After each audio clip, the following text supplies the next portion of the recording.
Então, gente, boa tarde, sejam muito bem-vindas, muito bem-vindos ao nosso terceiro módulo do curso EAD de Avaliação e Tratamento de Feridas na PS. Eu sou Fabiane Ribeiro, eu sou enfermeira, sanitarista e teleconsultora aqui no Telesaúde RS. E então o nosso módulo hoje ele vai falar um pouco da questão da avaliação da ferida, o reconhecimento dos tecidos.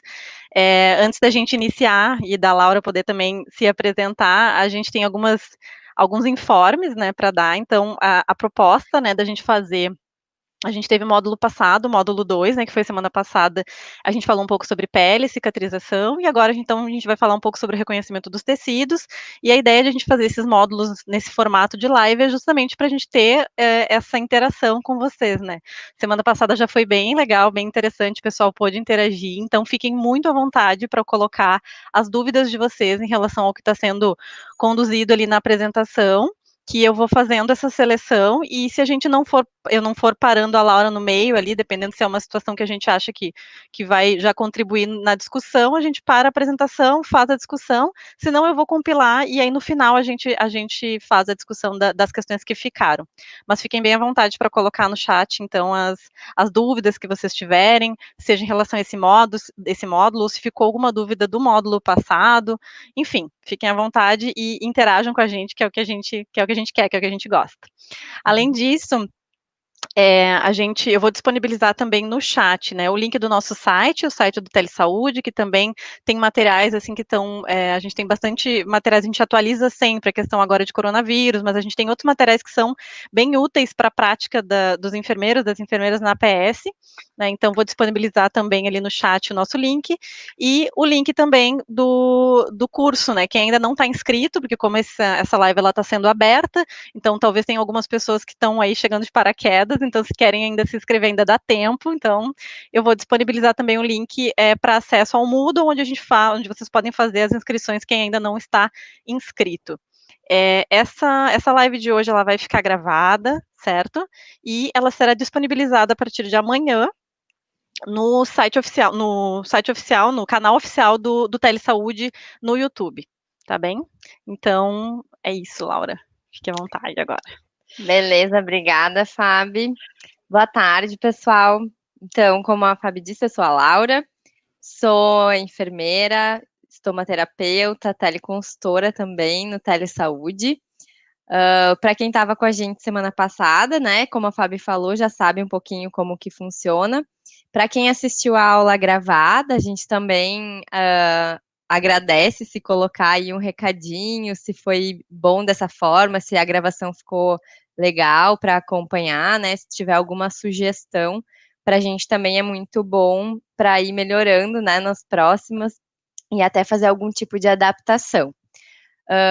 Hoje a ideia, então, é a gente começar de fato a olhar um pouquinho mais para as feridas, né, para as especificidades das feridas, e dessa forma a gente vai precisar mostrar imagens, né? Então, só lembrando, acho que esse recado também vai estar na apostila de vocês, que essas imagens, elas são de uso exclusivo do Telesaúde, né, a gente tem, então, o registro das nossas teleconsultorias com as imagens e a gente não permite que elas sejam reproduzidas, mesmo que a fonte seja identificada, tá? Elas não devem ser usadas, então a gente pede a gentileza que vocês não tirem fotos, né, não façam prints, ele é um material exclusivo para essa atividade. Acho que vai ser bem interessante se a gente já puder falar um pouquinho de casos, então quem tiver, a gente não vai discutir o caso em si, mas quiser dar exemplos, né, de casos que atendeu, para a gente poder tornar esse momento mais interessante para todo mundo. Com a experiência que a gente tem aí ao longo desses 6 anos de teleconsultoria, foi algo que pesou bastante para a gente fazer a aula, o curso nesse formato e ter esse momento específico para falar do reconhecimento dos tecidos, né? Porque muitas vezes as demandas, as perguntas, e eu acho que mesmo quem já tem experiência de fazer curativos e de acompanhar os pacientes nas unidades, e que discute isso entre colegas, assim, né, já pode ter passado por essa situação. Os colegas perguntam: "Ah, mas que produto que eu uso? o que eu tenho uma ferida assim, uma ferida de pé diabético, uma ferida de úlcera venosa, e o que eu uso, né? E na verdade é isso, o produto ele não está associado à etiologia da ferida, né? Então, eu me queimei, o que eu uso? Eu me cortei, o que eu uso? Né? A gente mais ou menos tem uma ideia, né, nesse tipo de ferimento, a partir da etiologia, do que a gente provavelmente vai utilizar.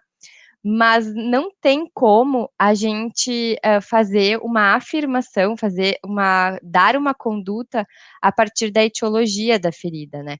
A gente precisa saber em que momento ela tá.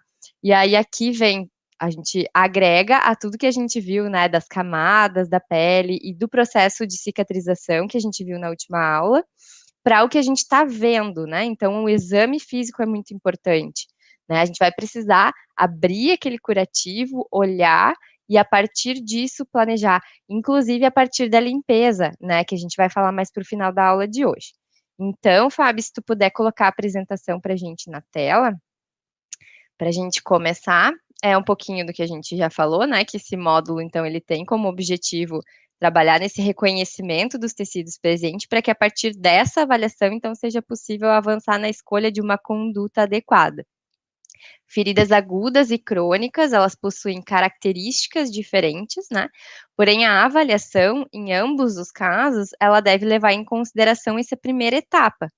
Então, é importante a gente saber, sim, a etiologia, se é uma ferida aguda, se é uma ferida crônica, qual é a etiologia dela, né, o que causou essa ferida, mas independente disso, esse reconhecimento dos tecidos, ele vai ser necessário. Acho que outra coisa que vocês podem comentar também para a gente é se alguém teve a oportunidade de utilizar as ferramentas que a gente sugeriu na última aula, né? Tanto de parar para fazer a reflexão sobre aquelas perguntas e de minimamente conseguir estruturar, enxergar aí o que a sua unidade está trabalhando, né? A dimensão desse atendimento na nossa unidade, quanto à ferramenta em si, para avaliação da ferida, né? Se conseguiram preencher, completar ela toda, se ficou algum item com alguma dúvida, eu acho que nessa aula de hoje a gente já vai conseguir esclarecer bastante coisa. Então, uma forma de registro e acompanhamento que é bastante útil é indicar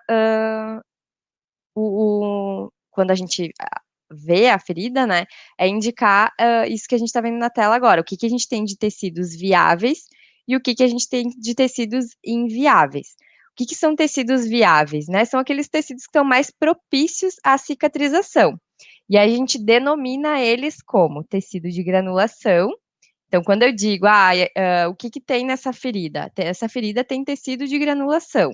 Então, eu estou enxergando um tecido que tem uma coloração vermelho vivo e é um tecido úmido, brilhoso, né?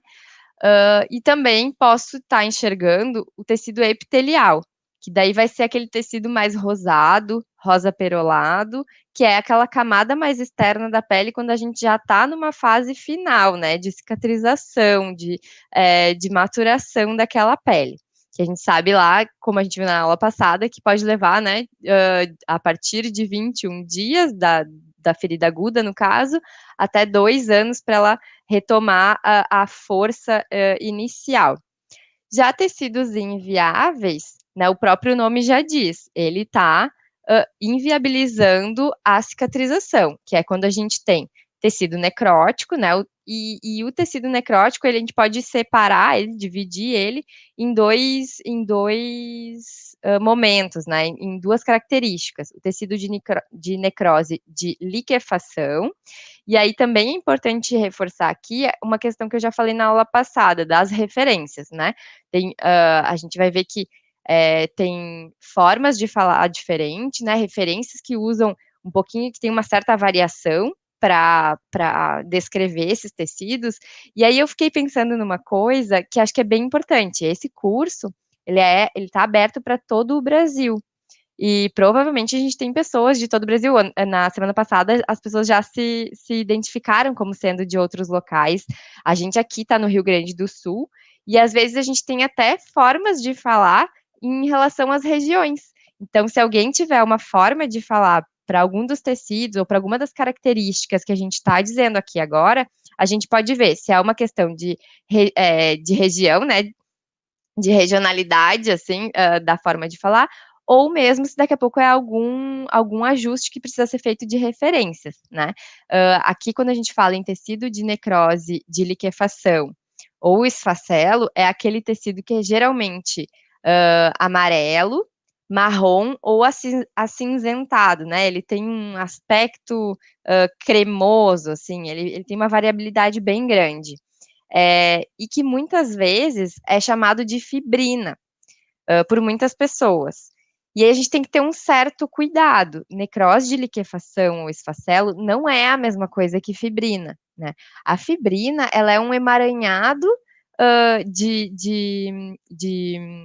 estruturas que se formam na ferida e que na maioria das vezes a gente não vai conseguir enxergar a olho nu, né. Então, às vezes ela pode dar um aspecto um pouco amarelado para o tecido de granulação mesmo, né, ela pode estar ali, meio misturada, mas, a gente tem que ter esse cuidado. A fibrina, a presença de fibrina é diferente da presença do tecido de necrose de liquefação ou esfacelo.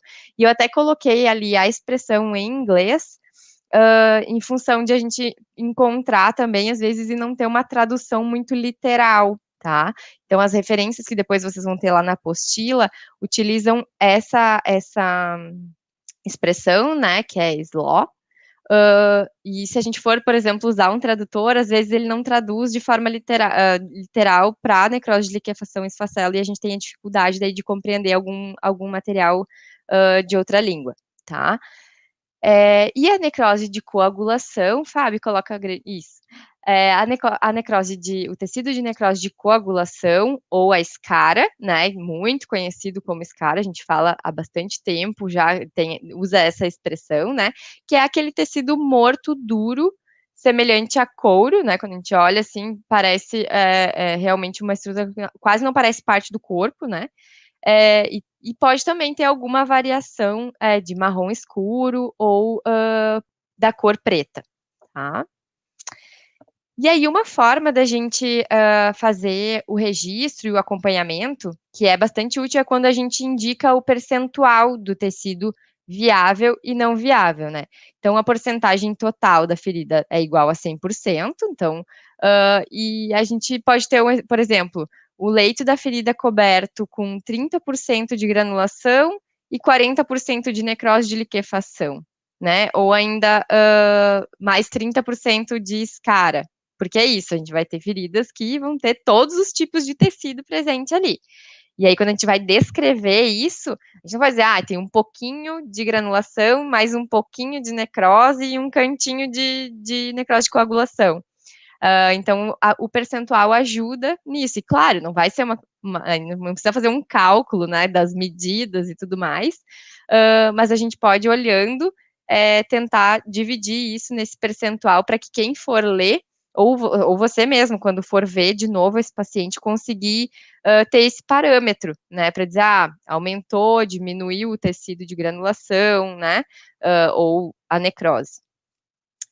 E também é bem importante a gente registrar a falta de umidade na base da ferida, né. Então, lembrando, é preferível que a gente tenha sempre um leito úmido, porque é a umidade que vai promover a migração dos tecidos.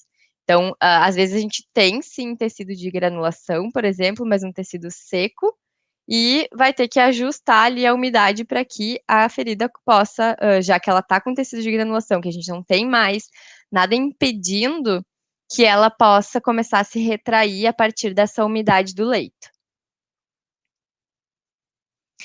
E aí a gente vai para a parte boa, né, que é olhar para algumas imagens e poder conversar um pouquinho sobre elas e identificar olhando, porque também tem isso, né, gente,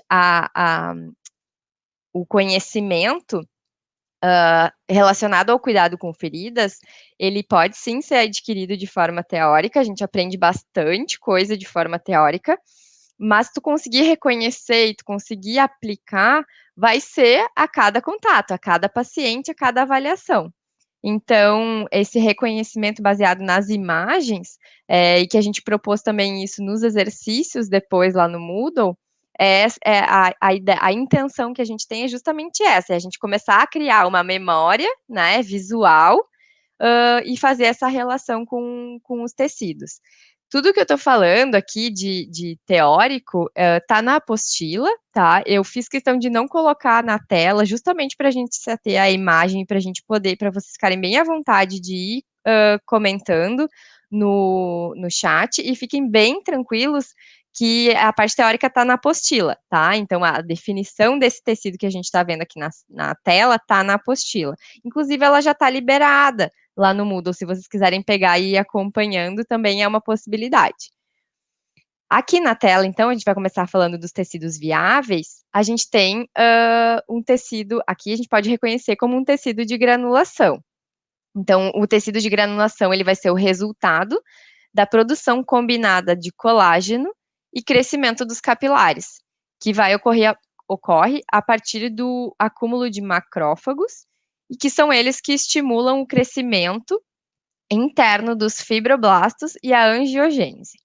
A formação de tecido de granulação ela é estimulada por níveis baixos de contaminação da ferida, né, isso é bem importante, e caracteriza-se por esse tecido avermelhado, umedecido e firme, né, de superfície ondulada e com intensa vascularização, um indicativo de uma boa evolução do processo cicatricial. Então, se vocês virem na tela, a gente consegue, deixa eu pegar minha canetinha aqui, a gente consegue perceber que aqui é uma pele que já estava bastante sensibilizada, né? Pela característica, e se eu me lembro do caso, é um caso de uma queimadura, né? A gente vê que tem outras partes aqui onde já teve lesão antes e já está cicatrizado, né? Ela tem um pouquinho de escoriação ao redor, tem algumas crostas, tem uma pele rosada com um rosa bem clarinho aqui ao redor. E o centro, né, a área principal, então, se a gente tivesse que descrever, eu descreveria, e aí essa parte também é legal, se vocês discordam da minha descrição, vocês coloquem ali no chat para a gente ir debatendo. E aí a Fábio me interrompe aqui e a gente discute a impressão de vocês, até porque eu também não sei como que tá para vocês na tela, eu espero que esteja num tamanho bom. Caso não esteja, vocês também podem comentar, que aí eu de repente abro a apresentação aqui e tento aumentar a imagem. Mas aqui a gente percebe, então, que tem umidade, né? Então, esse brilhosinho aqui dessa região, a gente percebe que tem umidade. Como eu falei, ó, ele tem um pouco parece um tecido um pouco misto, um pouquinho amarelado, mas não chega a configurar uma necrose, né? Algo que a gente precise remover para promover a cicatrização. E eu descreveria como 100% de tecido de granulação, né? Tecido, a gente tem aqui a marquinha, provavelmente, da cobertura que estava sendo utilizada, então está um pouquinho quadriculado, né? Normalmente, esse aspecto não é um aspecto natural da ferida, ela está assim por causa do contato com a gaze, provavelmente. Então, e aqui nas bordas, né? Uma borda bem plana, ela não é uma borda, ela é uma borda um pouco irregular, mas de qualquer forma, um tecido bastante vivo, com provavelmente uma boa evolução da cicatrização.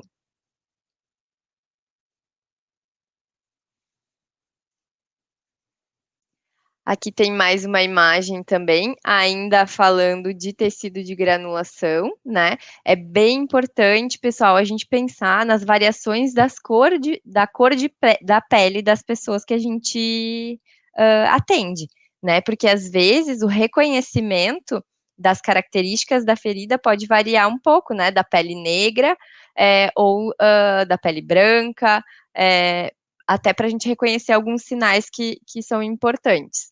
Então, aqui a gente também vê uma borda que não é regular, mas é uma borda que está bastante rosada, é uma borda plana, né? Ela já está no mesmo nível da ferida, então a borda, né? A borda e o tecido de granulação já estão no mesmo nível. Tem umidade, a gente consegue ver aqui o reflexo, né?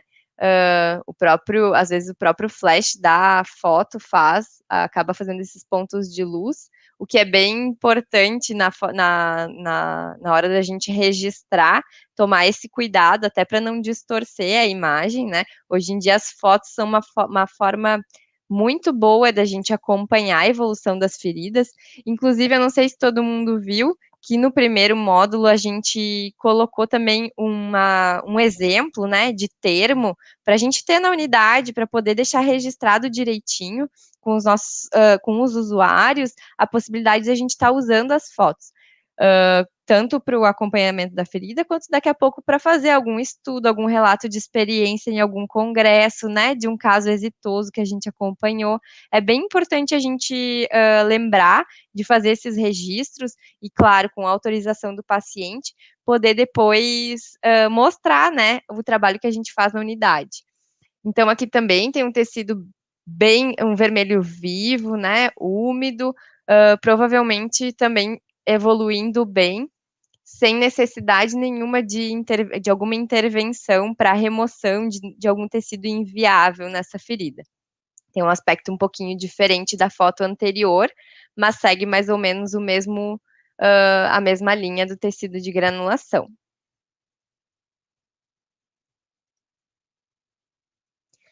Aqui, então, ainda falando de tecidos viáveis, a gente tem uma representação da epitelização. A epitelização, e assim, é bem difícil a gente encontrar foto desse momento da ferida, né? Porque geralmente, quando está completamente cicatrizado, esse paciente não volta mais, ou se ele volta, a gente já não tira mais foto, porque não vai mais acompanhar, já está cicatrizado, né? Então, aqui, claro, a gente ainda tem um pouquinho de ferida, mas eu quero que vocês prestem atenção, então, em toda essa área aqui, né, que tem essa despigmentação ao redor da ferida, né? A gente está falando, quando fala de epitelização, é aqui, onde a ferida já fechou. Ela também é chamada de migração, porque tem, então, esses dois momentos, né? Tem aonde já fechou e aonde ela está fechando. E ela se refere a essa proliferação celular basal, que é a migração das células epiteliais, elas ocorrem nessa ponte de fibrina dentro de um coágulo. A proliferação, ela continua até que as células individuais sejam cercadas por células de tipo semelhante. O processo de epitelização é difícil em feridas que não são suturadas, né, no caso, que são feridas agudas que não podem ser suturadas, ou precisam ser curadas por segunda intenção. Nessas feridas, a distância física da migração epitelial aumenta ao longo do comprimento, largura e profundidade da ferida. Quando a migração de células epiteliais das bordas da ferida para o leito acontece, resulta então na cobertura completa da ferida por um tecido de cor rósea. Então, aqui ainda falta, né? Aqui em cima a gente tem ainda uma ferida, aqui ainda falta essa cobertura completa, mas a gente pode afirmar que a ferida ela tinha um tamanho muito maior, né? Ela tinha esse tamanho aqui de todo, essa parte mais rosa, e aqui foi onde aconteceu a cicatrização. E aí a gente começa, quando fala, né? Dessa forma, assim, pensando que é um processo de migração e que vai depender muito, então, do tamanho, do comprimento, da largura e da profundidade da ferida, não é à toa que às vezes demora tanto tempo para a gente obter a cicatrização, né? Tem todo um processo aí para acontecer. Laura? Laura? Ah, sim. Oi. Tem Vamos uma voltar. questão ali, volta a foto, que tem uma questão que a Cíntia colocou, daí acho que Tá. aproveitar a deixa. Joia. Essa parte epitelizada conta na porcentagem da ferida, quando descreve os tecidos encontrados na ferida? Com certeza, Cíntia, a descrição, quanto mais completa, melhor, né? Então, a gente pode considerar, ainda considerando o 100% da ferida, né? A gente ainda tem aqui bem delimitado aonde que essa ferida estava, e aí a gente pode colocar. Nesse caso aqui, se a gente desconsiderar essa parte de cima aqui, que eu não sei qual é o tamanho que essa ferida tem para o outro lado da perna, né? Vamos considerar aqui. Eu poderia dizer aí, vocês me ajudem, né? Que eu não sei, cada um tem um pouco de percepção em relação a isso, mas eu diria que a gente tem aí uns 60% de epitelização e talvez uns 40% ainda por fechar, ou até menos, talvez 30% se a gente considerar essa parte um pouco mais arroxeada aqui, eu acho que ela já está epitelizada, né? Então a gente, na verdade, tem ainda aberto uma parte bem menor e talvez eu esteja sendo exagerada e a gente pudesse ficar aí com uns 20% de ferida ainda com tecido de granulação, misturado com um pouquinho de esfacelo, talvez, e o resto do percentual, então, aí uns 80% da nossa ferida aqui, dessa área aqui, já epitelizada. Sem dúvida nenhuma, essa descrição pode ser feita. Deve ser feita, né?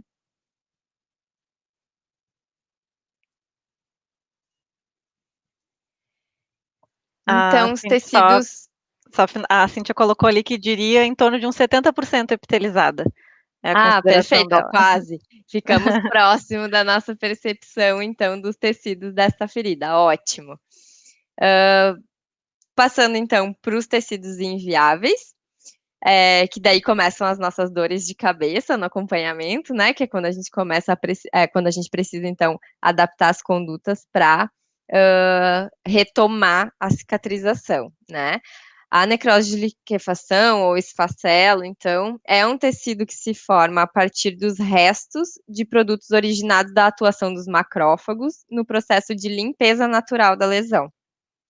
De consistência amolecida, semifluida ou liquefeita, com essa coloração amarelada, marrom, acinzentada e até esverdeada, como é o caso da foto, apresenta-se, então, acumulando sobre a ferida ou bastante aderida, impedindo o crescimento desses novos tecidos e podendo resultar em um ciclo patológico, uma vez que a presença do tecido necrótico, ele também serve como ponto de partida para a proliferação bacteriana. Em alguns casos, uma necrose fibrosa, gelatinosa, superficial, ela pode ocorrer subitamente e com tecido de granulação de aparência saudável por baixo. Então, aqui a gente vai ter uma imensa variedade de apresentações da necrose de liquefação, né, desse momento da ferida, então vai se depositando, porque é isso, o corpo está tentando limpar, ele está fazendo essa limpeza, os macrófagos estão agindo ali no local da ferida, só que isso vai se depositando, e aí a depender, né, da potência do corpo de jogar isso para fora, e dos cuidados adequados também de fazer uma limpeza, uma remoção com a frequência adequada, ele pode ter várias características, tanto mais aderido que, olhando a foto, daria para a gente dizer que, nesse caso aqui, essa é uma necrose que pode estar bastante aderida, né, ela não está com aspecto de que está muito molenga aqui em cima, né, ela até se mistura aqui nessa parte mais central, que também tem um pouquinho de marca, né, o quadriculado aqui da gaze, ela até se mistura um pouquinho aqui com um tecido mais rosado, mas em toda a sua extensão, ela parece bastante aderida. E aí eu diria aqui que 100% dessa ferida está coberta por necrose de liquefação.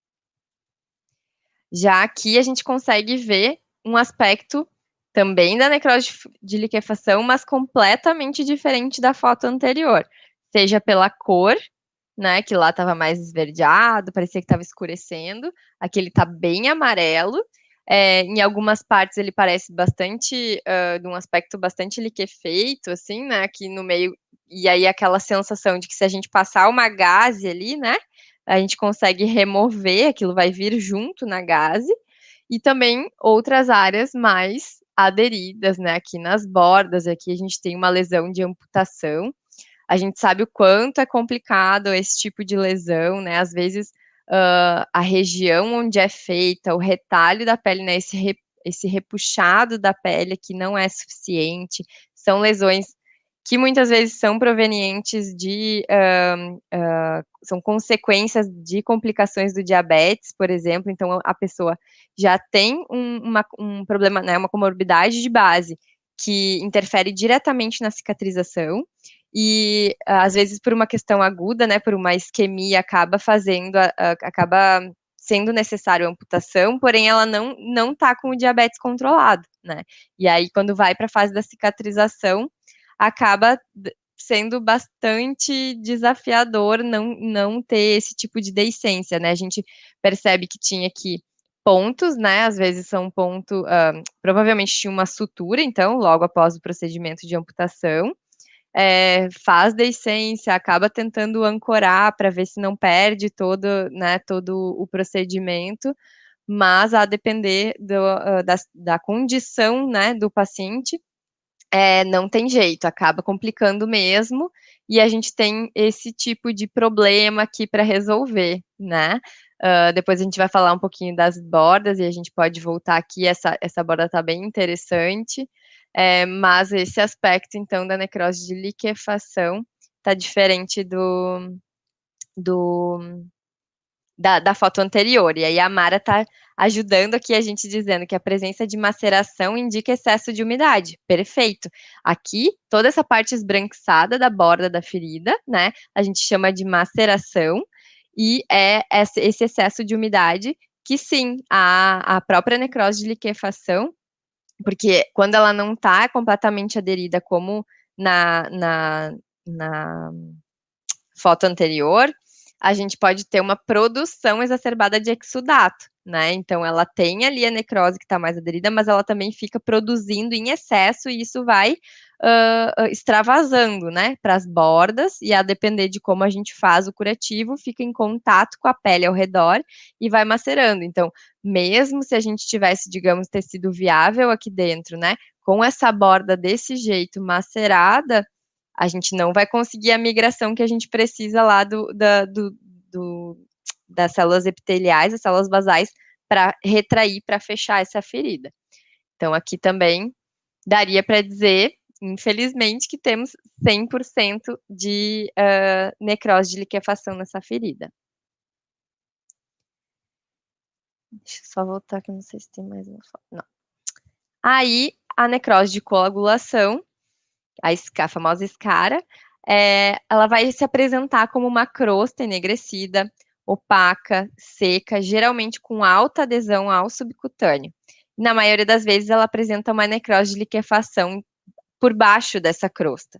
Então é isso, a gente vai ter variações, né? Aqui é bem característico, a gente selecionou essa foto, principalmente por ser um lugar pouco frequente, pouco comum da gente ver, né, na mão, uma crosta dessa forma, né, uma necrose dessa forma. A gente sabe que às vezes os extravasamentos de alguns tipos de medicações podem causar, né, ou mesmo contato com produtos químicos podem causar queimaduras e fazer esse tipo de lesão.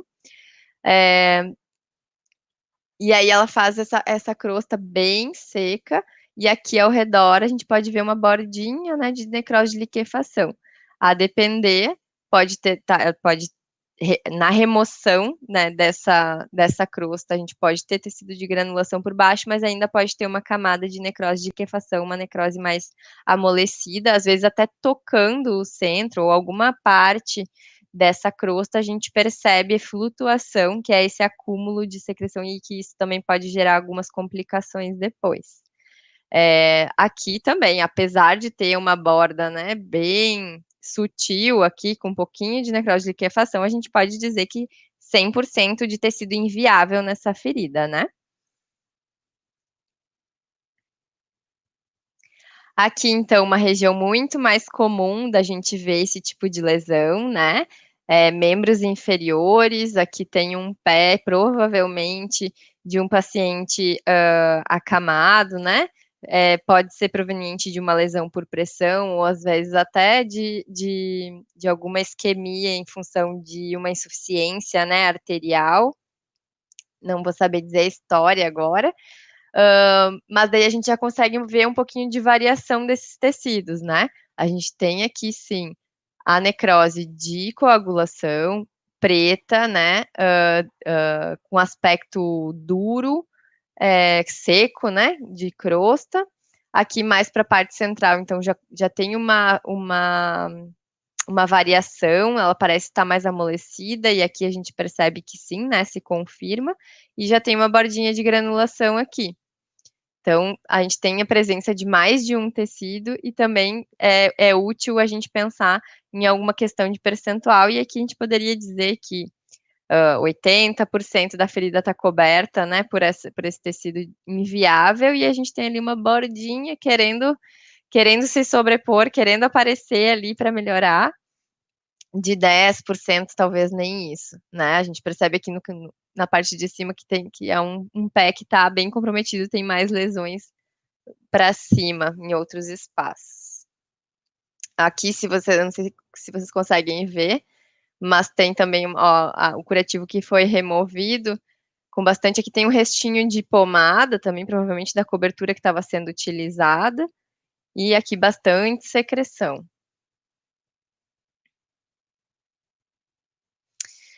Aqui outra região bastante comum, infelizmente, da gente encontrar, proveniente de lesão por pressão, né? Um dos grandes problemas aí dos pacientes acamados.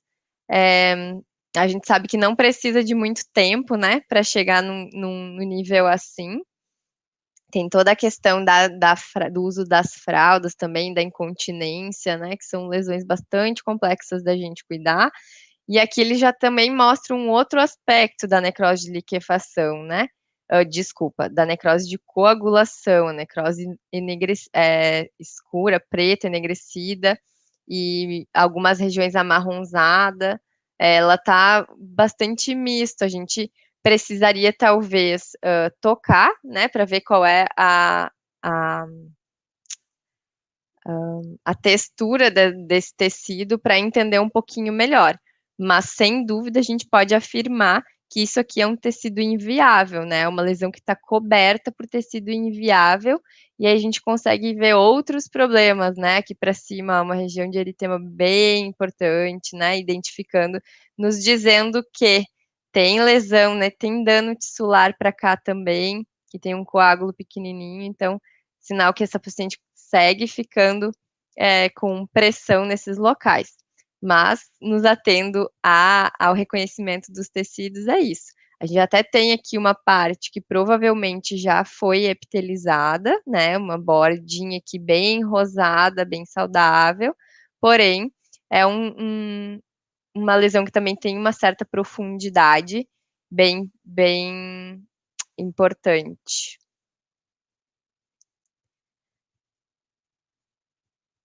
Alguém tem algum comentário sobre os tecidos, sobre as lesões, para a gente discutir?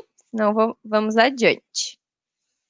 Aí aqui, uma outra ferramenta, né? Acho que a gente buscou trazer também, buscou apresentar essas formas da gente tornar o nosso registro, a nossa avaliação mais prático e mais simples, né? Então, o RIB, que é essa sigla RYB, ela é um sistema de classificação de feridas por cor. Então, a sigla, ela é proveniente do inglês, né, e faz menção às cores, né, o R do red, o Y do yellow e o black, e o B do black, né, e que em português, então, vermelho, amarelo e preto. Ela foi publicada pela primeira vez em 1988 nos Estados Unidos e apresenta essa ferramenta simples e de aplicação universal para a identificação dos tecidos presentes, né, em uma ferida. Ela simplifica bastante e é uma forma também, inclusive, da gente conseguir comunicar com os pacientes, né?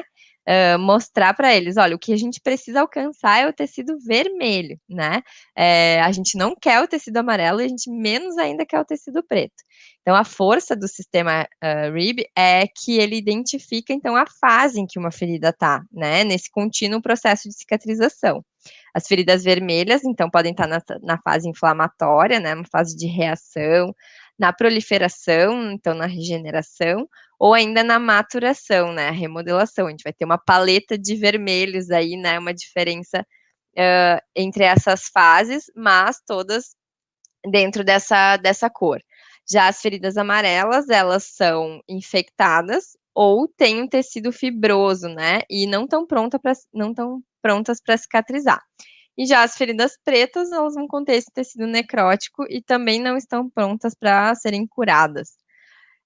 Num estudo que foi conduzido no Brasil, enfermeiros, generalistas e estomaterapeutas consideraram o RIB um método que pode contribuir para o ensino dos cuidados de enfermagem na avaliação de feridas. E esse mesmo estudo considera que mais pesquisas são necessárias para testar a usabilidade no cenário de assistência, né? Então é isso. A gente sabe que para ensinar, para falar, para fazer essas relações e para a gente conseguir lembrar na hora de avaliar uma ferida, o sistema parece ser muito útil. No dia a dia, na clínica, talvez em algum momento ele deixe, né, de ser necessário, a gente internaliza isso e segue avaliando da nossa forma, encontra outras formas, mas faz essa relação das cores. Né? Então, aqui a gente também vai ter lesões onde é possível tranquilamente a gente identificar, né, que tem uma lesão na primeira foto bastante extensa, em tornozelo, também bastante conhecido das equipes de atenção primária à saúde, né, as lesões de perna, né, as úlceras varicosas, que a gente costuma dizer, né, mas são úlceras, lesões crônicas de perna, e ela está completamente coberta por tecido de granulação. Aqui tem um pouquinho de aspecto um pouco mais amarelado, e daí talvez aqui a gente pudesse dizer que tem a presença dessa fibrina, né, que faz esse aspecto um pouquinho amarelado, mas que não é necrose de liquefação, que não é tecido inviável e não é necessário a remoção. E outra coisa bem legal dessa foto são essas ilhas de epitelização aqui. Às vezes a gente fica encucado, mas o que é que tem aqui no meio da minha ferida? Poxa vida, tá tudo vermelhinho, bonitinho, tá úmido, né? Tá vermelho vivo e tem esse troço aqui no meio me incomodando. Não tem problema. Esse branquinho aqui no meio são ilhas de epitelização. Às vezes o organismo, né, se desorganiza um pouquinho e elas conseguem se juntar ali no meio, aparecer ali no meio e até aumentar, né, fazer áreas maiores de cicatrização dentro de uma ferida grande. Essa ferida é muito extensa, então a gente não tem como talvez, né, não vai acontecer de retrair toda essa borda até chegar aqui no meio. Então, o organismo dá formas, né, de tornar isso um pouco menos difícil para as células de epitelização, e ela faz essas ilhas, então a gente tem que ter muito cuidado, elas vão acabar ficando um pouquinho maceradas mesmo, porque a gente vai cobrir e a gente quer o meio úmido para a ferida, né, se proliferar, então, por isso que elas acabam tomando esse aspecto um pouco mais esbranquiçado, mas a gente não deve desbridar, a gente não pode remover, a gente vai acabar machucando se a gente tentar cutucar, né, remover, às vezes até com lâmina, né, ou com algum instrumental, não tem necessidade. Vamos prestar atenção, e acho que em outras fotos, se eu não me engano, vai aparecer de novo, mas nos atendimentos que vocês passarem a fazer a partir de agora, prestem atenção se não está tendo ilhas de epitelização no meio do tecido de granulação, que é para a gente não perder a oportunidade aí de proteger aquela célula ali, né, para dar continuidade na cicatrização. A Cíntia, então, está nos dizendo aqui, uma vez acompanhei um usuário que tinha o leito da lesão mais elevado que as bordas da ferida. Tinha uma cor vermelha escura e bem friável. Seria um caso de hipergranulação? Sim, Cíntia, imagino que seja pela tua descrição. A gente vai chegar lá, a gente já vai falar da hipergranulação, vou mostrar fotos aqui e aí tu me diz se era mais ou menos essa característica que o usuário que tu acompanhou tinha, e aí a gente vai poder confirmar se era hipergranulação ou não. Seguindo no reconhecimento, então, dos tecidos, aqui na segunda foto a gente tem o tecido amarelo, com praticamente toda a extensão da ferida também, né, uma necrose de liquefação, e aqui no terceiro também não temos dúvida, né, o tecido preto, a escara, um pé completamente esquemiado, necrótico, e provavelmente a gente não tem, provavelmente não, aqui a gente não tem muito o que fazer, né, é um caso que vai para amputação. E aí, ó, Cintia, era o próximo já. A hipergranulação, então, ela se caracteriza por esse excesso de produção do tecido de granulação, né? Ele resulta na formação de massas que vão para além do nível do leito da ferida e apresenta com uma estrutura semelhante ao do tecido de granulação, porém em excesso. Então, ele é comumente visto como uma massa esponjosa, friável e pode indicar um estado de colonização crítica. Então, a hipergranulação é um alerta. Às vezes, ela acontece por um excesso de umidade.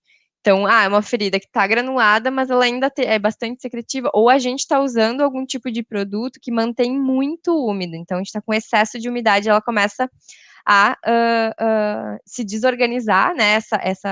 Essa formação do tecido novo se desorganiza e acaba elevando do nível da ferida e caracterizando a hipergranulação. E às vezes só da gente fazer o equilíbrio dessa umidade, ela já retorna para o seu, retorna a ficar plano, ou ainda essa questão da colonização. Então, é um sinal de alerta também, porque daqui a pouco a gente está iniciando com um processo de infecção, que pode ser identificado por essa hipergranulação, e a gente vai com uma limpeza adequada, dependendo do caso da disponibilidade, dá para usar algum tipo de produto específico para evitar que a gente passe de uma colonização crítica para uma infecção. Aqui a gente consegue ver, então, né, esse aspecto, parece um aspecto de amora, né, ele fica mais elevado, e aqui a gente tem um pouquinho de tecido misto, né, que no meio um pouquinho de necrose de liquefação, fibrina, um esfacelo, enfim, que por se tratar, quando a gente tem, então, isso é bem importante, né, pensando em conduta, que a gente vai falar na próxima semana.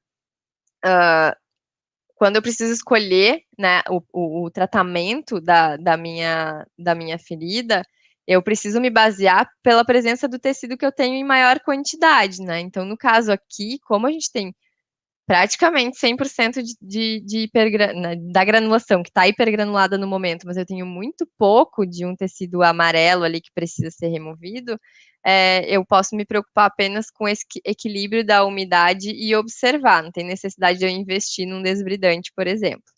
Aí a Mara Gabriela está nos comentando aqui, às vezes a escolha errada da cobertura é causa da hipergranulação. Exatamente, Mara. Então, é por isso que é importante a gente fazer essa avaliação sistemática, com fotos, com a descrição do que a gente está vendo, porque hoje em dia a gente tem uma infinidade de produtos, né? E acontece, às vezes, da gente achar que está escolhendo o melhor produto para aquele momento, e por algum motivo, ele acaba provocando esse tipo de reação na ferida. Então, quando a gente tem tudo registrado, quando a gente acompanha esse cuidado, a gente consegue identificar e fazer a troca imediata. A Fabiane está nos dizendo que atendeu um caso de hipergranulação e com o auxílio da equipe de telesaúde conseguimos reverter. Opa, que maravilha, Fabiane!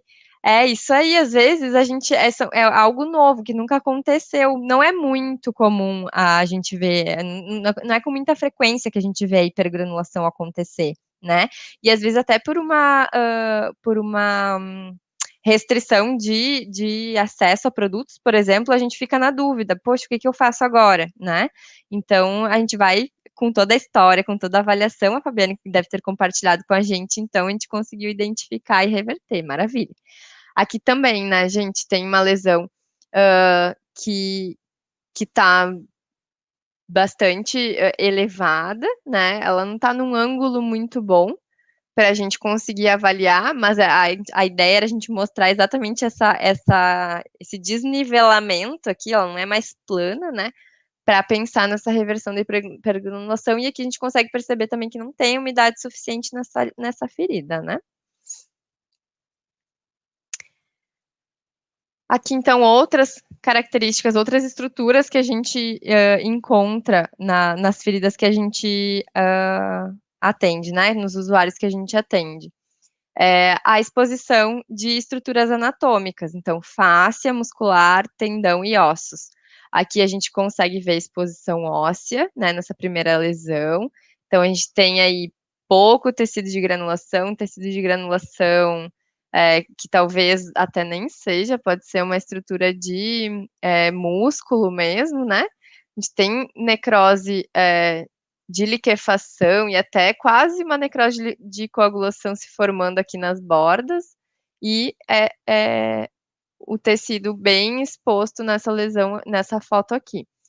Já na foto do lado, a gente consegue ver estruturas de tendão, né? Aqui, bem no meio, essa parte branquinha, e aí esse é um cuidado muito importante. Essas são estruturas muito frágeis, né?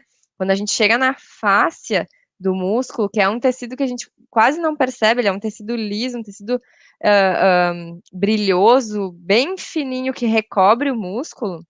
A partir dali, qualquer movimento mais brusco, a gente faz o rompimento. Essas estruturas, né, a face, ela dá acesso ao músculo, o músculo é super vascularizado, e o momento que a gente rompe com essa proteção, a gente tem uma porta de entrada para infecção muito importante. Osso, então, nem se fala, né? E o tendão, quando a gente atinge ele de uma forma mecânica e que causa prejuízo, a gente pode estar perdendo função do membro, né?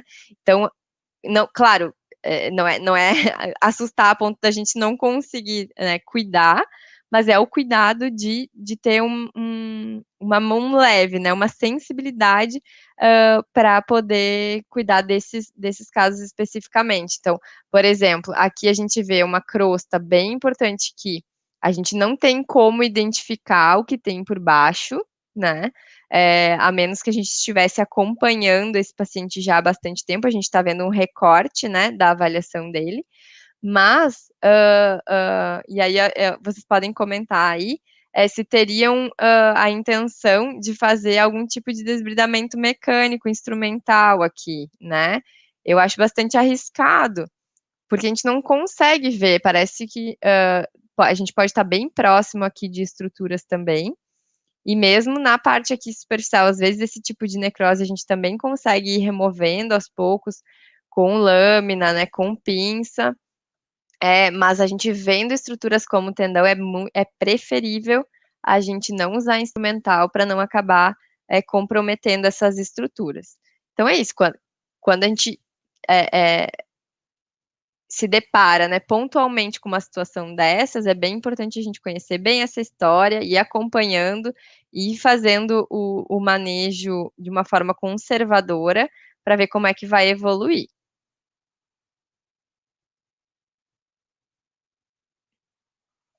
Aí a gente passa a ver e a falar sobre os aspectos das bordas, né? A Mara comentou antes da borda macerada. A borda é um dos itens que a gente precisa avaliar sempre, considerando que a gente espera que essa lesão ela se retraia, né? Então ela vai vir das bordas para o centro para a cicatrização. Então, além do leito da ferida, é necessário avaliar as bordas, quanto ao seu aspecto, então, se elas são regulares ou irregulares, a coloração, se elas são róseas, esbranquiçadas, hiperemiadas. A gente pode identificar alterações que comprometem o processo, o processo de cicatrização, né?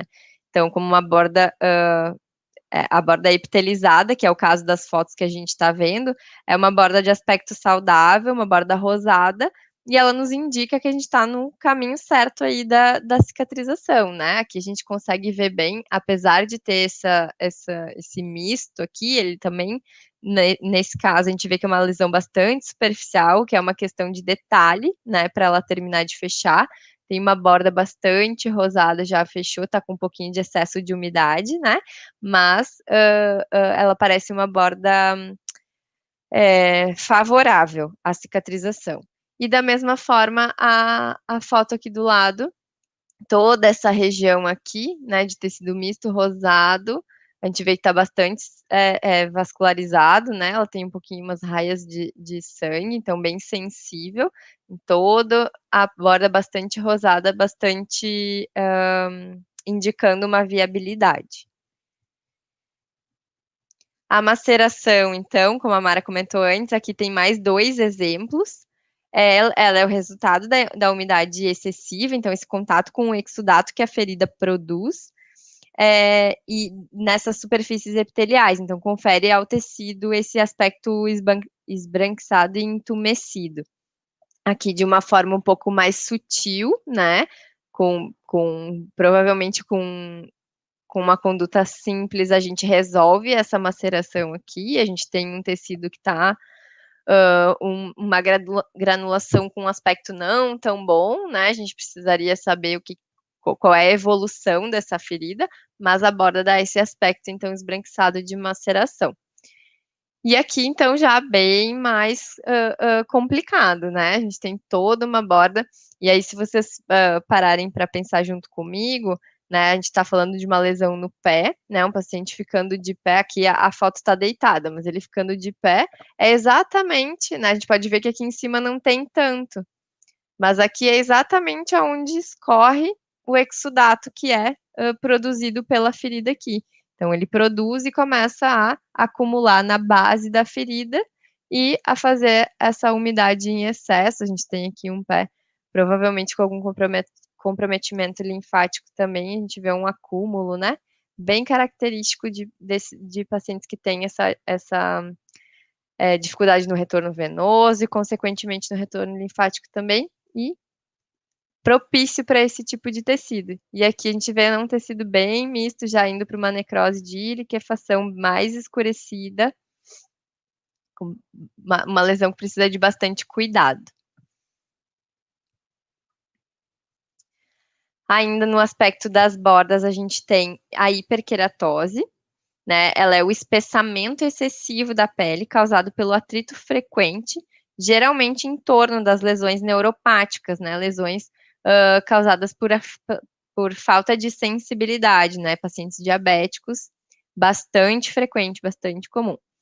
E esse espessamento, ele contribui, então, diretamente para o aumento do leito da lesão quando ele não é removido. E, na verdade, das duas formas, tanto para o aumento quanto para não redução, né? Às vezes para a estagnação da lesão. Então, faz essa borda bem delimitada, né? Faz esse espessamento em todo ao redor de toda a ferida, e aí não deixa nem as células migrarem para dentro, e pelo contrário, se a gente segue com o que causa, né? Que é o atrito, então, geralmente na região dos pés, né? O paciente consegue caminhando, por exemplo, sem um calçado adequado, já com uma amputação prévia, ele acaba fazendo um tipo de compensação, vai atritando ali ao redor e forma essa casca como uma proteção mesmo, né? E da mesma forma aqui. Então, se a gente não remove, as células não migram e acaba ficando esse acúmulo desse tecido ao redor da ferida. Como aspecto de borda, a gente também tem o que se chama epibolia, que é devido a esse atraso da cicatrização, né? Isso acontece, então, geralmente em lesões crônicas, ou então com o atraso da cicatrização nas lesões crônicas e com essa incapacidade de preencher espaços cavitários ou necróticos, né? As bordas, elas engrossam e se enrolam para dentro, formando uma crista epitelial na busca por umidade. Ou seja, é como se a ferida tentasse, de qualquer forma, cicatrizar. Então, ela vai procurando, ela não consegue se aproximar porque tem um buraco ali no meio, ela não tem por onde migrar, ela migra por essa borda e enrola. E aí a gente pode perceber que ela tem a parte de dentro também é cicatrizada, mas lá no fundo, a cavidade em si, aqui não tem muita iluminação na foto, mas vocês podem perceber que o comecinho da cavidade ele é granulado, ó, ele é vermelhinho, um vermelho vivo, só que é provavelmente uma lesão que fica estagnada porque essa cicatrização não acontece porque não tem por onde se apoiar, não tem por onde migrar para o meio da ferida. Aqui da mesma forma, né? Ela não é toda descolada, ela ainda tem aqui uma parte que não tá descolada, mas para cá ela já se enrolou, né? E às vezes é um tipo de lesão que a gente vai ter que preencher essa cavidade, fazer esse tecido vir lá de dentro, né? Voltar a ser plano para conseguir se juntar de novo com essas bordas. Laura, só o Cleiton fez essa pergunta e ele disse que a lesão é igual a essa imagem do lado direito que tu tá postando agora. Ai, meu Deus, lado direito, vamos lá, eu tô de frente para a tela. É a maior, a maior. A Aqui a gente maior. tem. Oh, obrigada, Fabi. Então, quando as bordas da ferida não estão aderidas ao leito da ferida, então a região desse isco aqui, temos tecido de granulação, mas as laterais têm 0,7% do leito. Quais as orientações? Ótimo, Cleiton. Então, quando a gente tem uma lesão como essa, e mesmo como essa, tá? Não, nesse caso, não difere a conduta. A gente tendo granulação, a gente vai precisar manter esse meio úmido, equilibrado, e a gente precisa necessariamente preencher essa cavidade.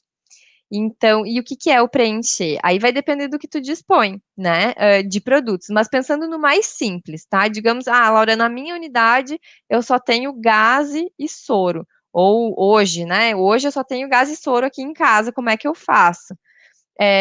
Vai ter que preencher. Então, a depender do tamanho da cavidade, é interessante a gente contar o número de gases que a gente vai introduzir, para depois, na próxima troca, a gente saber que saiu tudo, né? E a gente vai completar aqui dentro, encostar. Primeiro, a gente vai fazer a medição. Isso é bem importante, acho que a gente não comentou ainda. Quando a gente tem lesões, na verdade, para todas é interessante a gente fazer a medição. Então, a gente ter lá na unidade uma régua, uma treninha, algo que a gente possa higienizar ou que a gente possa descartar e usar para cada paciente, fazer a medição da ferida. Porque às vezes, numa ferida crônica, assim, meio centímetro que a gente consegue fechar já é um avanço e deve ser comemorado. Então, é bem importante a gente fazer esse acompanhamento também, e da cavidade principalmente.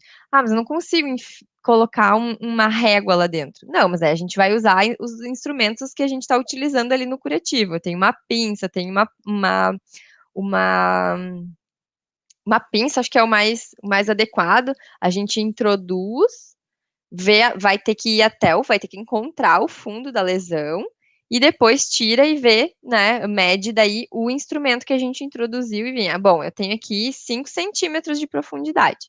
Eu vou lá, vou pegar a minha gaze bastante umedecida, a gente tem tecido de granulação, então a gente quer manter úmido, vou introduzir nessa cavidade ali, preencher ela até a borda, né, tornar o curativo plano, e aí eu vou fechar. Então, é essa a conduta. E aí, daqui a pouquinho, a gente vai falar sobre uma outra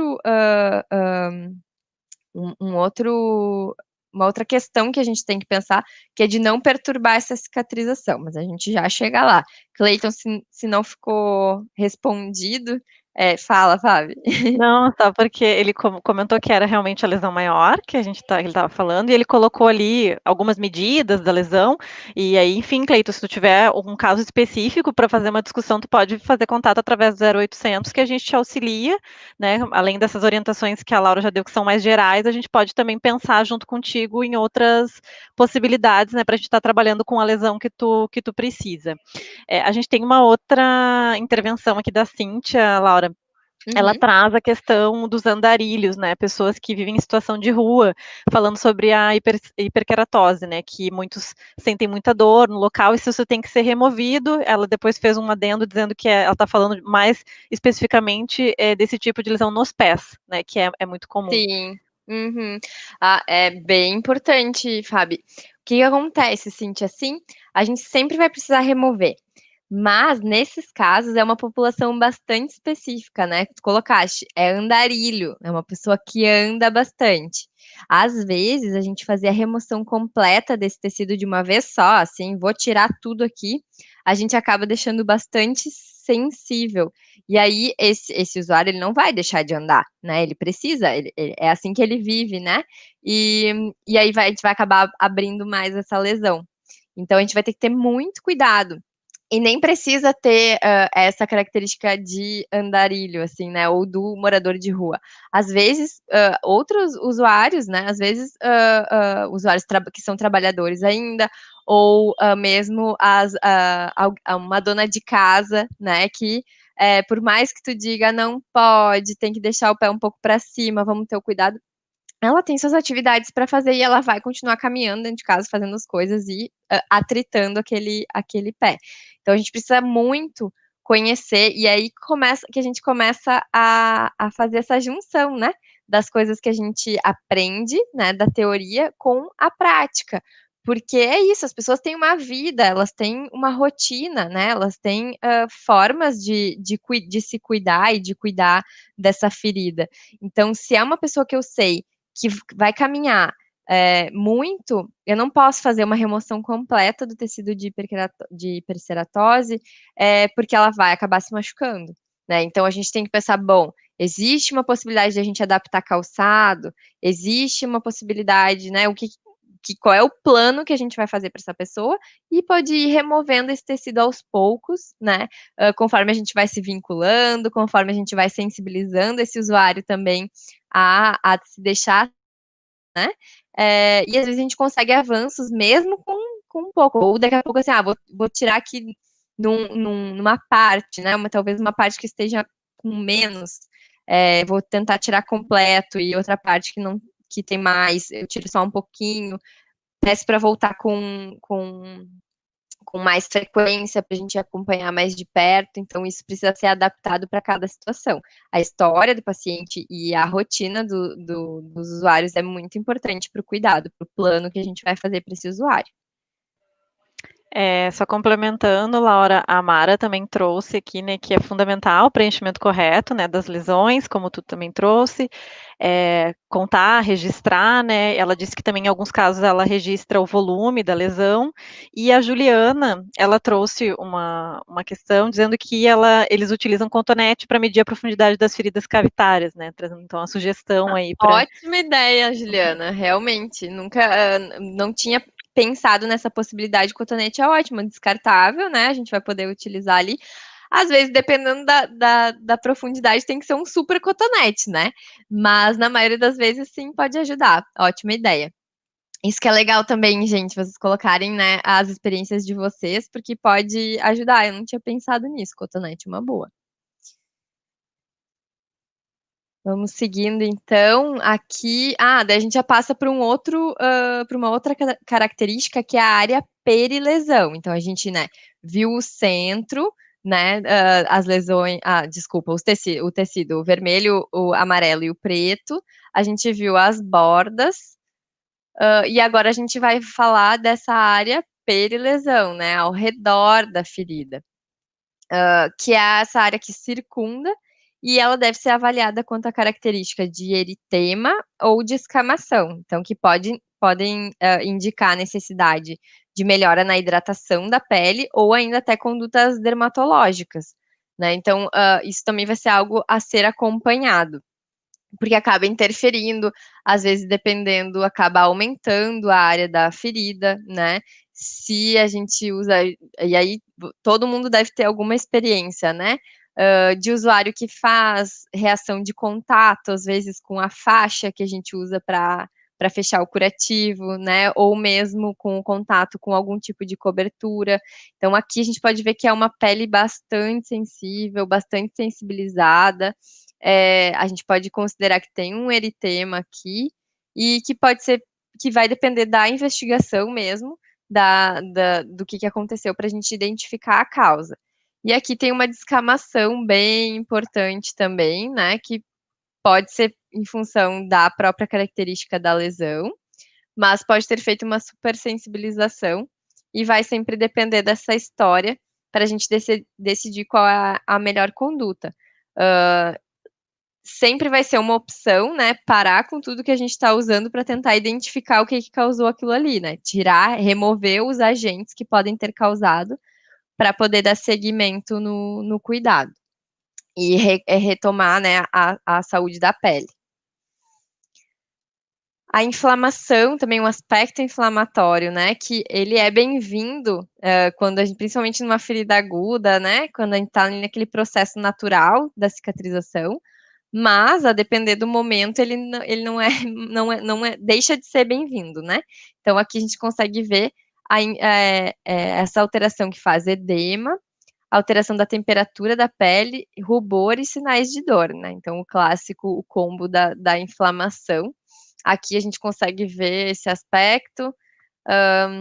Na pele de cor escura, né, na pele negra, na pele parda, pode ter alteração, então a gente vai precisar lançar a mão dessa outra avaliação de temperatura da pele, e também da própria queixa de dor. E aqui também a gente consegue ver um halo, né, de hiperemia ao redor. E aí a própria presença de necrose, né, nas 13 imagens a gente pode ver aí necrose, e que a gente sabe que tendo necrose é porque a gente tem aí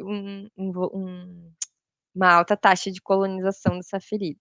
E aí a tendência, né, à inflamação e à infecção é bastante grande. De forma, então, complementar, outra ferramenta que pode ser utilizada tem esse acrônimo chamado TIME.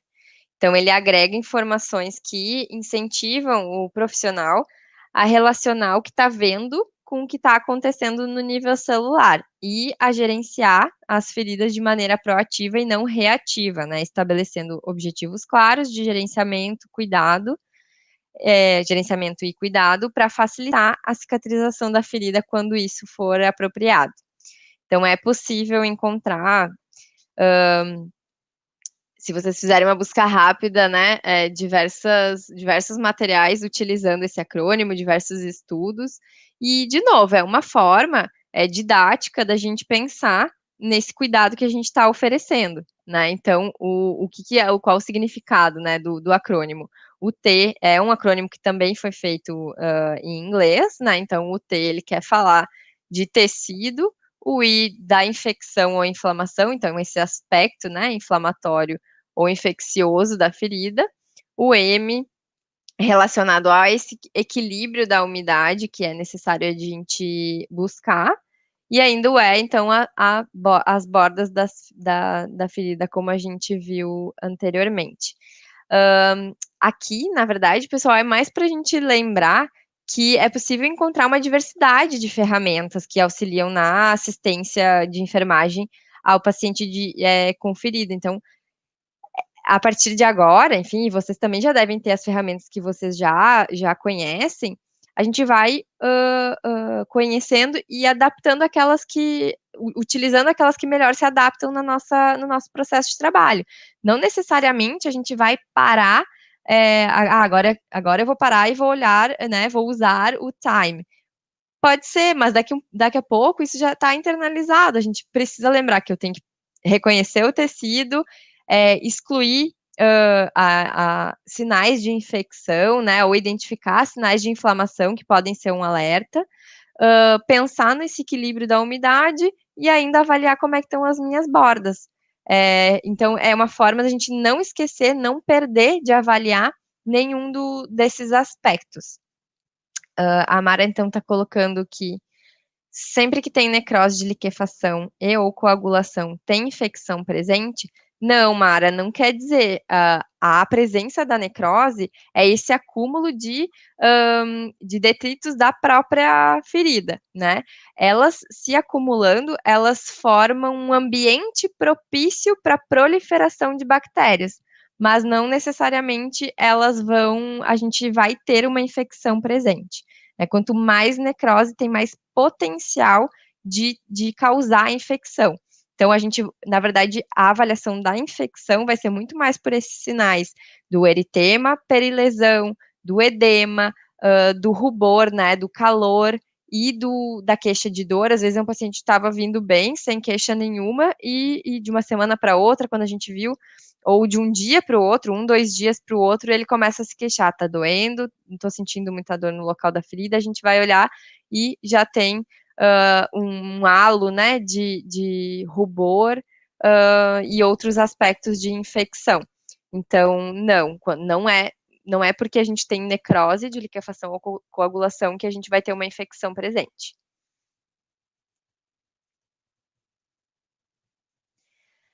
E aí, então, depois que a gente fez toda essa nossa avaliação de presença de tecidos, e talvez eu possa ter me equivocado aqui, e essa parte deveria ser a parte inicial da nossa aula, que vem a limpeza. A gente pode sim, ao abrir, né, um curativo, já fazer essa avaliação, mas é bem importante que a gente identifique os tecidos, as bordas, as características após a limpeza e o desbridamento. Então, obviamente, a gente vai olhar para a ferida e ver o que ela está precisando, né? Ela está precisando de limpeza e está precisando de desbridamento, e ao final desse procedimento de limpeza e desbridamento, a gente pode ter uma mudança, né, nessas características. Daqui a pouco, se eu tinha lá uma crosta de necrose de coagulação que eu consegui remover, por baixo eu tinha granulação, já está diferente de como começou. Então, acho que para a próxima, Fábio, me ajuda a lembrar. Talvez a gente comece com a limpeza e o desbridamento, depois as características da ferida, né? A limpeza, então, ela é considerada o componente mais importante no protocolo de manejo de feridas, né? A cicatrização, ela não vai acontecer até que todo o material pró-inflamatório seja removido. Era essa palavra que eu queria lembrar antes, quando a Mara perguntou. É isso. Esse material que se acumula, essa necrose de liquefação, de coagulação, ele é um material pró-inflamatório. Então, ele causa, né, essa inflamação ali na ferida, essa reação. E então, além do uso extensivo de fluidos, né, ela vai abranger também o desbridamento. Às vezes, só a limpeza, né, só o uso de bastante quantidade de soro, no caso, que é o mais comum a gente utilizar, não vai ser suficiente para tirar todos esses detritos. A gente vai precisar lançar mão do desbridamento. E apesar de indispensável, né, as trocas de curativa, elas podem incorrer em trauma mecânico. Então, a irrigação com alta pressão, né, ou o ato de esfregar, que também é algo que até não muito tempo era comum de se fazer, né, em feridas, hoje já se sabe que não é adequado. Ou ainda até o trauma químico, né, um fluido de limpeza com agentes citotóxicos também, né, historicamente a gente utilizou alguns produtos que hoje a gente já sabe que não são adequados para esse tipo de tecido, né, que eles mais prejudicam do que ajudam. E isso deve ser sempre minimizado, a gente tem que buscar técnicas adequadas para minimizar esse trauma das trocas. Então, se a gente for utilizar, né, algum tipo de produto para adjuvante, para limpeza, a gente vai ter que considerar alguns critérios, e que a gente deve ser bastante criterioso, é a palavra mesmo, nessa escolha, né? Existem inúmeros produtos disponíveis, mas a gente tem que pensar, é uma ferida aguda, é uma ferida crônica, né? Necessita de um adjuvante, porque na maioria dos casos, a água ou a solução salina, né, o soro, ela é suficiente para limpar a superfície de uma ferida. A gente já tem estudos onde não foram encontradas diferenças na cicatrização ou até, e mais importante, nas taxas de infecção entre desses dois fluidos, a água ou o soro. Então, quando for necessária maior eficácia na limpeza, pode existir esses produtos, que daí é no caso de feridas altamente colonizadas, né, de feridas crônicas, que a gente não já lançou mão de muito tempo, muito produto e não funcionou.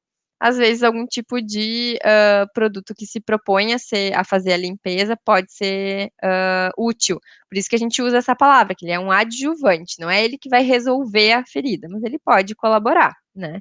E aí tem que pensar nisso, qual é o risco de infecção, ou uma infecção recorrente, né, ou infecção atual, então pacientes que têm infecções muito frequentes, assim, a gente pensar de lançar mão desse tipo de produto pode ser interessante, mas que ele tenha baixa citotoxicidade, né, então ele tem que ser suficiente para limpar a ferida e não danificar. Então é muito difícil esses produtos conseguirem fazer essa seleção, né, do que é uma célula boa e uma célula ruim para eu limpar aqui nessa ferida, né. A facilidade do uso e a disponibilidade, essa eficácia clínica, que acho que no próximo módulo a gente vai falar bastante em relação a isso, né, o quanto a gente não dispõe de estudos que nos demonstre a eficácia clínica desses produtos, e a relação custo-benefício, né, o custo unitário ele pode ser alto, mas com um efeito rápido ele pode ser útil, né, ou não. Ou a gente pode só gastar dinheiro mesmo. Então, isso precisa ser muito. E é o nosso papel também, como profissional de saúde, fazer esse tipo de avaliação, né? Às vezes a gente fica com um pouco de receio ou até preconceito de investir em algum produto, Mas, na verdade, a gente precisa testar, a gente precisa ver se aquilo vai funcionar ou não, né? Faz parte do nosso trabalho também para a gente conseguir auxiliar da melhor forma os usuários. E aí, esse ponto que eu acho que a gente precisa cada vez mais falar, eu acho que é um ponto que ainda se fala pouco quando a gente está conversando sobre feridas, né? Há algumas décadas a gente passou a considerar o manejo também pautado em não perturbar essa cicatrização, né? Então, eu coloquei o termo em inglês de novo, porque muitos materiais que a gente tem, muito conteúdo teórico sobre feridas, tá escrito em inglês, a gente encontra em inglês, e não existe uma tradução literal também para essa expressão, né? Que é o Undisturbed Wound Healing, que daí a gente poderia chamar de uma cicatrização sem perturbação, que é parte do raciocínio dessa prática, por exemplo, do esfregar o leito da lesão, né? De manter o curativo seco, por exemplo, de fazer trocas muito frequentes. Eu lembro quando eu fiz meu estágio da graduação, a gente fazia várias trocas por dia, né? Às vezes, mal e mal, a colega do turno da manhã tinha saído do quarto de fazer o curativo, a gente já estava lá de novo para abrir o curativo para fazer de novo, né? Isso foi superado pelas novas tecnologias, que além de proporcionar a cicatrização, elas procuram minimizar os danos. Então, hoje a gente já sabe que uma lesão que está granulada, está com a umidade adequada, está com as bordas planas, né? Tá com todas aquelas características positivas que a gente viu antes, talvez ela não precise ser perturbada a cada 24 horas. Talvez a gente possa fazer intervalos entre as trocas maiores.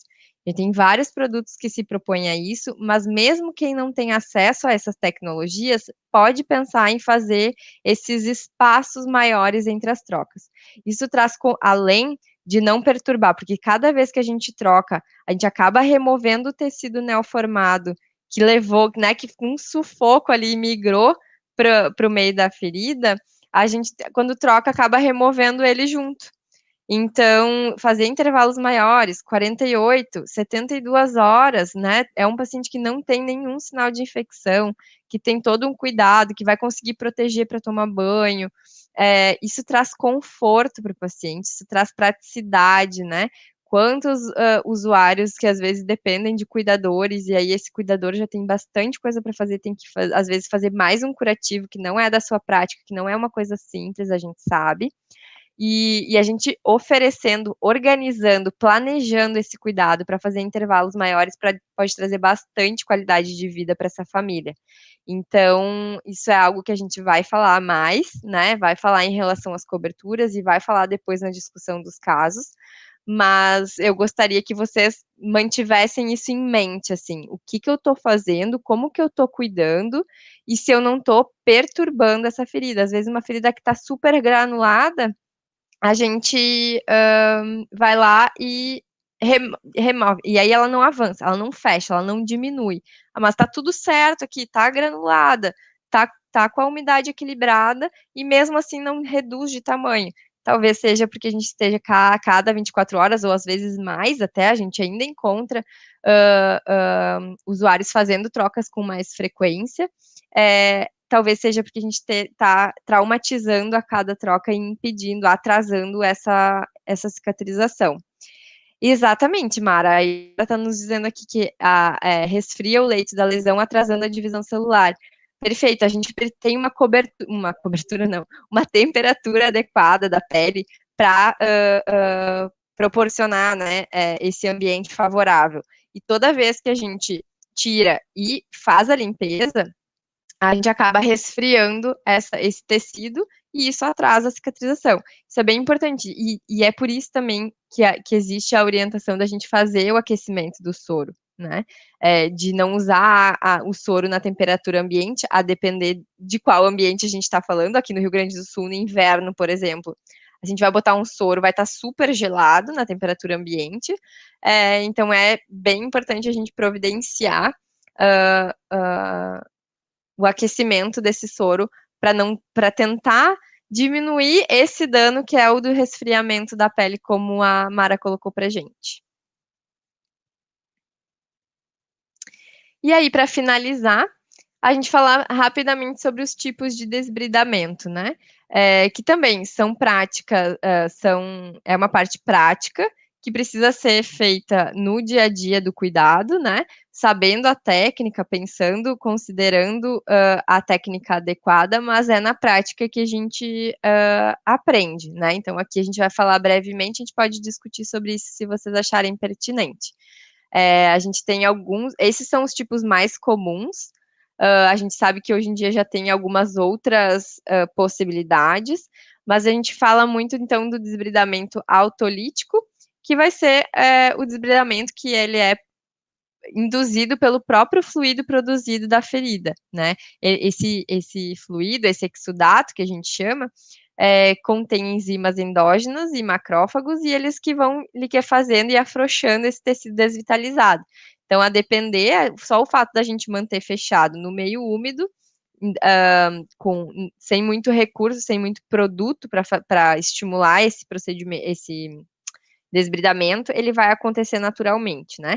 Só que ele é lento, então, geralmente, vai se associar, né, coberturas que promovam e que tornem isso mais rápido. Ele não vai estar indicado, então, em feridas infectadas, porque nesses casos a gente precisa fazer uma remoção rápida. Então, quando a gente tem, né, ali características de infecção ou de uma colonização importante, a gente precisa ser mais rápido nesse processo. E aí a gente tem uma possibilidade que é o desbridamento enzimático, também chamado de desbridamento químico. Ele vai tratar de acrescentar uma cobertura comercial ou manipulada, né, que contém enzimas exógenas e que farão essa degradação do tecido desvitalizado que o organismo não está dando conta, né? Daí a gente vai ter que atentar para a seletividade dos produtos, né, uma vez que eles podem causar danos nos tecidos viáveis, então pensando na mesma lógica do produto de limpeza, né, ele não pode causar dano, a gente precisa que ele seja seletivo, que ele só remova o tecido que a gente não quer mais. O desbridamento mecânico, então, é o termo, e aqui a gente pode encontrar também referências que falam um pouquinho diferente, né, do termo, e às vezes até no falar, às vezes até no falar a gente usa, eu fiz desbridamento mecânico, mas na verdade era um desbridamento instrumental, então a gente tem aí alguns vícios de linguagem, tá? Mas se a gente for para as referências, então, o termo mecânico vai se referir ao uso de alguma força externa para remover os tecidos desvitalizados, né? A remoção de debris com cotonete, por exemplo, com a gaze ou a própria irrigação do produto na ferida. Então, quando a gente tem a recomendação na apostila, vai estar direitinho da pressão adequada para a gente fazer a limpeza, ali a gente já está promovendo uma remoção mecânica daquele debris. Então, também pode ser chamado de desbridamento. E aí tem esse potencial, então, de remover efetivamente os tecidos desvitalizados, mas também pode causar dano, que é, no caso, se a gente for tentar remover a necrose de liquefação com uma gase. Como é que eu vou fazer isso? Raspando a gase. Agora, no raspar a gase, eu não tenho como controlar se eu só vou raspar o tecido inviável ou se eu daqui a pouco vou estar raspando a granulação também. Então, tem que ter esse cuidado. E o instrumental é sempre que for utilizado, né, algum instrumento capaz de excisar ou cortar e remover um tecido necrótico. Bisturi, pinça, tesourinha, dependendo do que a gente tem no nosso kit de curativo ali disponível para utilizar. E aí vai ser um procedimento rápido, né, seletivo, vai ser útil nas escaras extensas ou criticamente colonizados e deve ser feito por profissionais treinados. O que significa isso, gente? O treinamento, quando a gente não se sente seguro, né, é um treinamento prévio que a gente vai fazer sob supervisão de alguém, ou mesmo conforme a gente vai se capacitando no atendimento, né?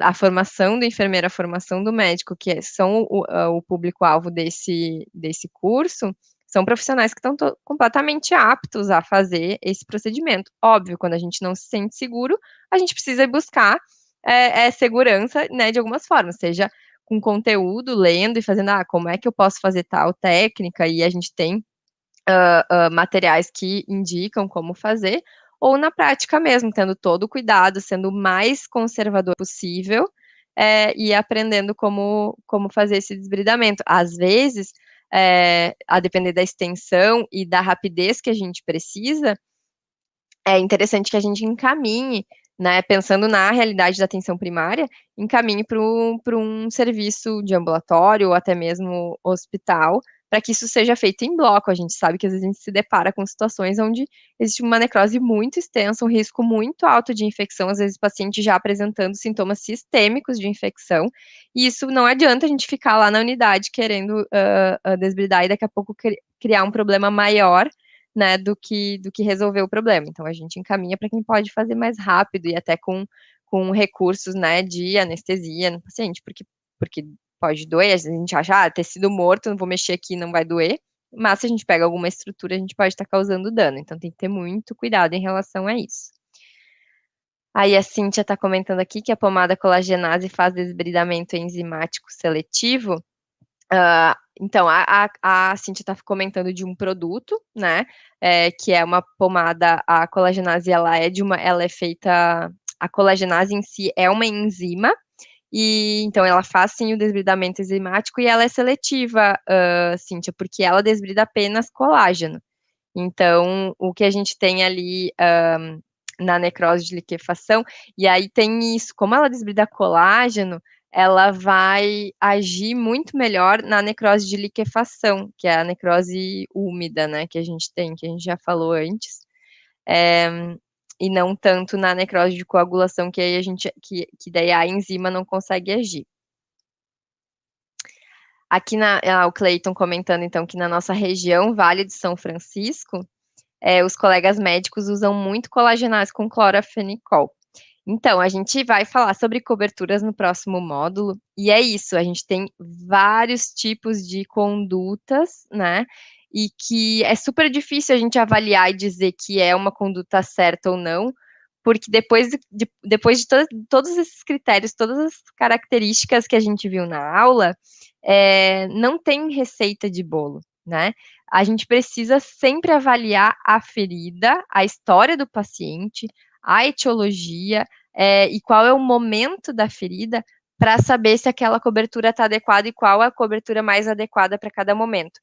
O processo cicatricial e o cuidado com feridas é um cuidado dinâmico, né? Então, o que pode estar funcionando hoje na ferida, amanhã pode não funcionar mais.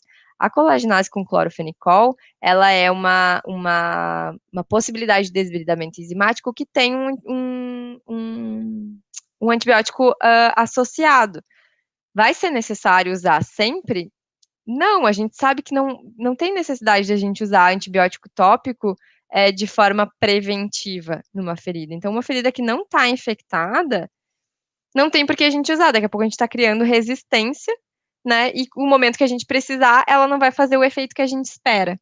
Então, esse é um cuidado que a gente tem que ter, e por isso que lá no começo, lá no módulo anterior, a gente sugeriu de fazer aquela reflexão.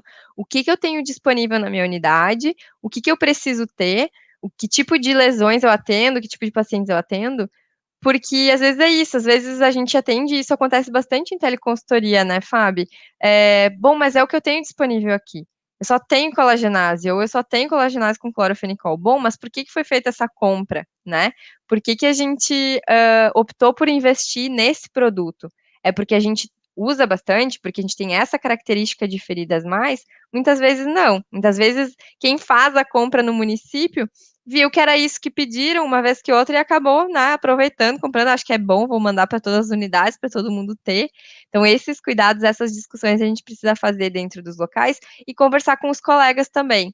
Colega, vem cá, me diz por que tu fez essa prescrição? Por que tu acha que esse é o produto adequado para a gente usar nesse paciente nesse momento? E aí vê, né, tem muitos estudos, tem muitas coisas, a gente não acessa tudo o tempo todo, então é legal a gente fazer esse tipo de indução, de conversa dentro da equipe. E também Beleza, vamos usar. Não, essa e também a questão de muitos locais têm, às vezes, um local de referência que tem alguns produtos a mais do que tem na unidade, né. E às vezes as pessoas desconhecem que esses locais existem e que isso pode ser um espaço que pode ser acessado, às vezes tem uma profissional que é estomaterapeuta, que tem essa, né, e a gente muitas vezes não sabe, às vezes a dinâmica do serviço é tão intensa que tu não sabe que isso existe, né. Então, acho que é importante também verificar nos municípios se isso existe, né, se tem essa disponibilidade, e mesmo que não tenha esse serviço de referência, se existe um fluxo para que seja solicitado algum material, para além do que a gente tem, às vezes, que é soro e gás, né, na unidade. Então a gente sempre estimula, assim, né, que seja, que isso seja algo realmente proativo, que a gente tente articular, né, o que a gente tem de dispositivos. Laura, a gente tem mais algumas questões aqui, e a gente já está com 1h30, né, de live. Eu não sei se, acho que a gente tem mais uma questão do Cleiton, eu vou Vamos ver, né? projetar ela aqui, Uhum. e aí ele pergunta isso, e na verdade a dúvida dele em relação é se ele considera uma ferida limpa ou contaminada, né, por ter sido realizada essa incisão cirúrgica, e aí ele questionou em relação ao curativo, ao preenchimento das lesões, se é com gás e óleo de girassol, e acho que vou reforçar, assim, que se ele, né, tem a dúvida específica, se é um paciente que ele está atendendo, ele está vendo, ele pode bater fotos, enviar para a gente pode fazer essa discussão, mais detalhada, né, para realmente conseguir dar um suporte melhor, assim. Isso, Fábio. Acho que é isso. Quando a gente fala, né, de compartilhar, é justamente para fazer essas discussões linkadas com o que a gente está vendo de conteúdo, né? Para a gente discutir especificamente um caso, é bem importante que isso seja feito através do 0800, tá? Mas, falando um pouquinho dessa questão de ferida limpa ou suja e tal, a ferida de pós-operatório, né, de novo, a gente está falando nesse momento, né, um curso voltado para a realidade da atenção primária, né? Então, a gente está ou no ambiente da unidade básica de saúde ou no ambiente domiciliar. Então, falando do ambiente da unidade básica, a gente vai sempre manter o máximo de cuidado para realizar uma técnica limpa. A gente não tem condições de manter aliás, pode ser que algumas unidades tenham, mas na sua maioria não tem a necessidade de uma técnica asséptica, né? Até porque a gente não tem material para fazer isso, geralmente nas unidades básicas, a gente não tem um kit com luva estéreo, por exemplo.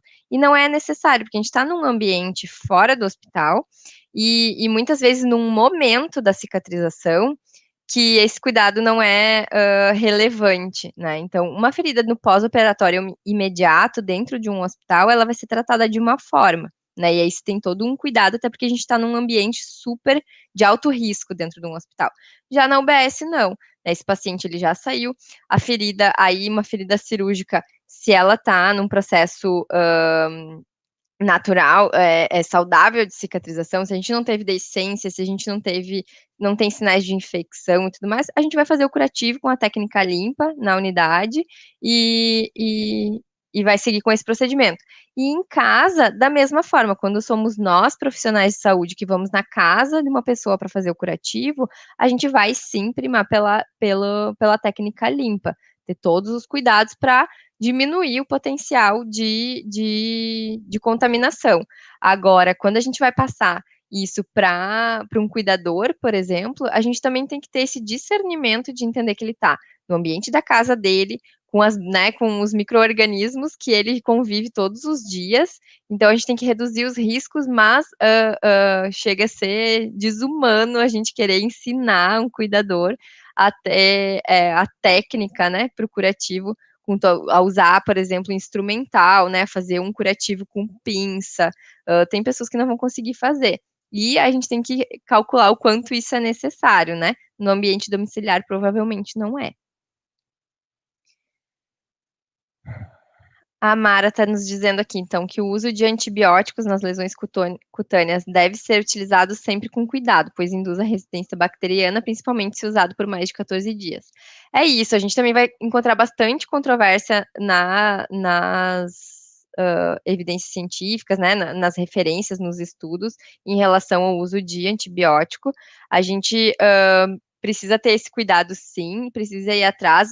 A gente está falando hoje que a gente tem que ter esse cuidado porque pode induzir sim a resistência, mas a gente já tem alguns produtos, por exemplo, coberturas, tecnologias específicas à base de prata que atuam dessa forma e que tem outras recomendações. E aí, de novo, faltam estudos para a gente dizer assim, não pode usar, ou pode usar por 14 dias. Então, varia bastante. Sim, a gente sabe, eu acho que a gente tem que ter sempre esse cuidado, não só pela resistência, mas também assim, será que tem necessidade? E se tem necessidade de eu usar por tanto tempo, será que não tem outras coisas que eu deveria estar fazendo nesse cuidado para diminuir o risco de infecção ou a recorrência dessas infecções, né? Então, às vezes, a gente está usando lá a melhor cobertura, a tecnologia com um antibiótico mais amplo, mas daí a técnica que eu estou utilizando não estou tendo cuidado nenhum, ou mesmo o paciente em casa não está conseguindo manter o cuidado, ou até, às vezes, utilizando outras coisas que a gente nem fica sabendo, e isso acaba causando, né, infecções recorrentes, e a gente se agarra no uso do antibiótico quando não é ele que vai resolver, né? Então, a gente precisa ter esse olhar bem criterioso, assim, né? Sempre essas discussões também é legal da gente ir fazendo de forma individual, porque em algumas situações pode ser que a gente lançando mão desse produto específico, a gente resolva o problema, em outras não. Então é bem variável mesmo. E não tem evidência que reforce o uso, né, de forma preventiva ou recorrente, né? Mais alguma coisa, Fabi? Vem para a tela, fica aqui comigo. Sim, estou aqui.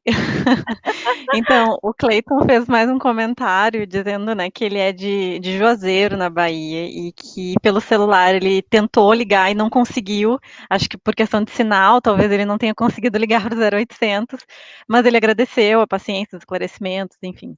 Mas é isso, Ai, Cleiton, a gente também fica na angústia de tentar auxiliar ao máximo, mas é que é difícil também quando a gente não está vendo, né, as fotos e quando a gente não está fazendo uma discussão se a gente acabar pegando cada caso específico, a gente não consegue, né, dar contas, infelizmente. não, o que a gente pode fazer, né, Fábio, daqui a pouco, se muitas pessoas manifestarem dificuldade de entrar em contato conosco através do 0800, a gente programa uma live a mais no final do curso, né, ou em outro horário, de repente, que a gente possa fazer discussões bem específicas de casos, o pessoal manda os casos antes pra gente.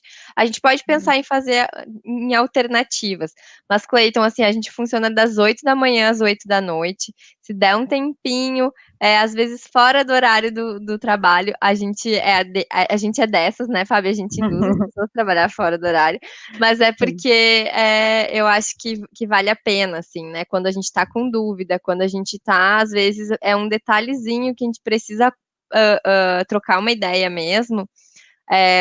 O serviço já tem esse horário estendido para contemplar também essas situações, visto que a gente hoje não consegue trabalhar com a teleconsultoria por escrito, né?